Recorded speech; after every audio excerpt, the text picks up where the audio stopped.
what do people want? Do they want a job or do they want to never have to work again? If what you want is Social Security and you want to be able to retire early at age 40 and paint and live with your family and enjoy your life, you don't want cheap pizza and you don't want free streaming YouTube and Netflix. That's patronizing. I don't want to work till I'm 80 and have cheap YouTube. What I want is to work till I'm 40, buy a bond and stop working. And if I have to buy an asset. And so the pernicious issue is that the inflation rate of assets was 8% a year from 2010 to 2020.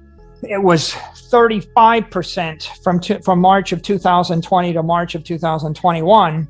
And if you're 21 years old and you've got a job earning cash, you just saw your assets inflate by 25 or 30%. That's the risk of inflation.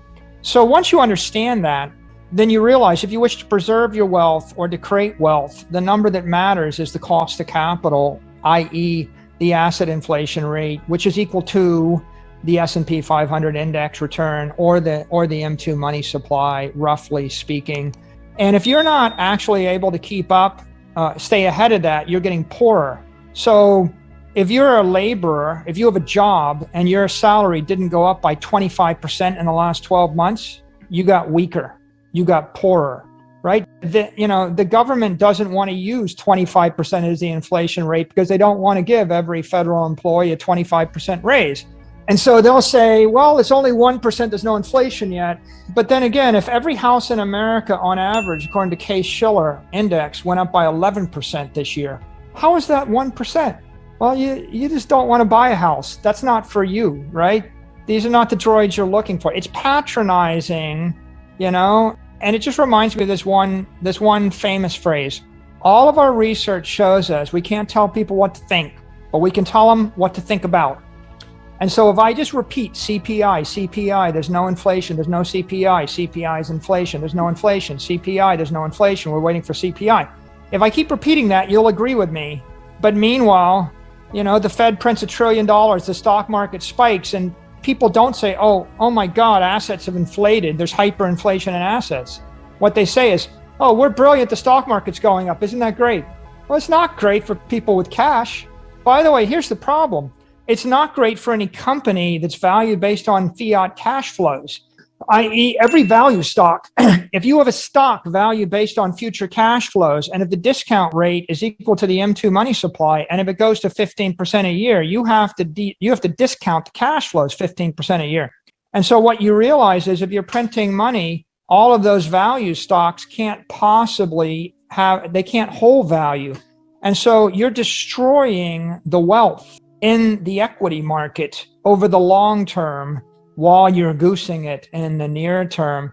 And ultimately, you're going to create this massive stampede to a store of value that is not real estate, that is not bonds, that is not cash, that is not value stocks, that is going to be what? GameStop, super high tech, high flyer, speculative stocks, the SPACs, and then that drives people out of the system. And so you have to then look at either gold or Bitcoin.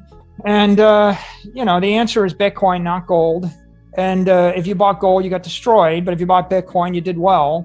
All of that's being driven by monetary policy. But I think if you ask me that question now, today, thinking from first principles, I have to say the Federal Reserve and the EU Central Bank have tripled the cost of capital.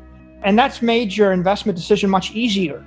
What they've done is they put 95% of every company underwater. Most companies can't grow their cash flows 25% a year. Before we continue, help us by smashing that YouTube like button and subscribe now to this channel. This shows the algorithm that you value the information, and it helps us spread this message. Sharing is caring. Please like and subscribe now. Thank you. And now, let's continue. It's literally impossible to do without taking on insane risk. And so why is Tesla working? Because people are looking for hyper growth that they think is not going to be, that's going to grow more than 25%. It's going to change the world. And if I don't like that, I go buy GameStop, and otherwise, What are you going to buy? Big tech? You can buy big tech, but they're all tech monopolies. Will Facebook, Apple, Amazon, and Google going to be able to, can they raise their prices 25% a year for every year for the next 8 years without regulators doing something about that? Maybe. That's your bet. Otherwise, Angela, I guess the real issue is, I would say the fundamental, most important question every investor has today is you take a spreadsheet and you write the years 2021, 22, 23, 24, 25, 26, 27, 28, 29 on it. And then you put in the percentage increase in the money supply that you expect the Fed or the EU central bank to print, and really just the Fed. And if you put in a number 0, 0, 0, 0, 0, you're an optimist, right? And then you've got 1,000 complicated choices. But if you put in a number 15, 15, 15, 15, 15, you can't buy bonds, you can't buy real estate, you can't buy 95% of the stocks. And if you put in a number 20, 20, 20, if you think that the currency is going to weaken by 20%, all you can do is buy scarce assets, trophy assets, scarce art, Bitcoin, something which is not correlated to fiat cash flows, because everything else has been debased to the point that 1 million pages of information and strategy are all irrelevant. The models are all irrelevant. Everything you've learned in 30 years is all irrelevant.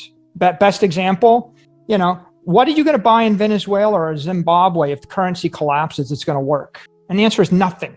Nothing. If you're in Argentina and the peso slides from 3 pesos to the dollar to 150 pesos to the dollar, which is what happened in the last 10 years, there is no investment strategy, no money manager in Argentina, no portfolio of stocks, bonds, equity, derivatives, real estate, nothing which is going to work other than this one thing.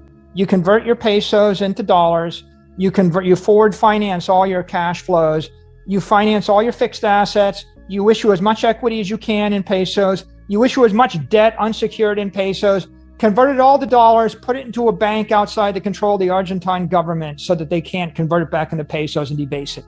And that's the only strategy. And what I've just described in a nutshell is the strategy of buying Bitcoin, right? Bitcoin's a bank in cyberspace. It's a hard asset. I take my money, I convert it to Bitcoin, I put it in a bank in cyberspace, and then I'm indifferent to how much currency gets printed by the Federal Reserve. Will Taproot make the Bitcoin blockchain fast and scalable? We'll see. I think that over time, Taproot will make the Bitcoin blockchain better. Could it compromise security? I fall in the category of people that thinks the Bitcoin network is already good enough to hold $100 trillion worth of monetary energy.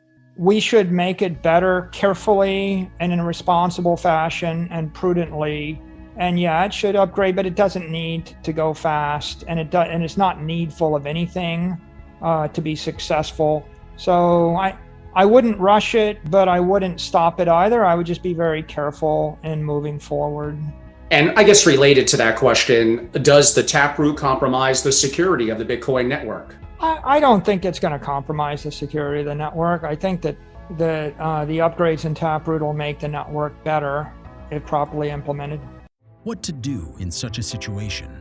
Inform yourself and keep your financial education strong. We from the Compact Group offer our loyal subscribers a free educational portal with first-hand monetary, financial, and economic knowledge. Enter our invite-only Insider Club by clicking the link below.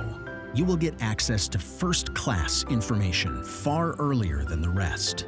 We have prepared a special deal for all our members where you can access a giant pool of Robert Kiyosaki's financial wisdom for just $1. To find out more, simply click the link below and join our Insider Club absolutely free. But there is more you can and should do. Build up several streams of income. More and more people realize that they have to take their future in their own hands, but they don't know how and where to start. We from Compact offer our Insider Club members unique opportunities. Strengthen your financial muscle and get the edge.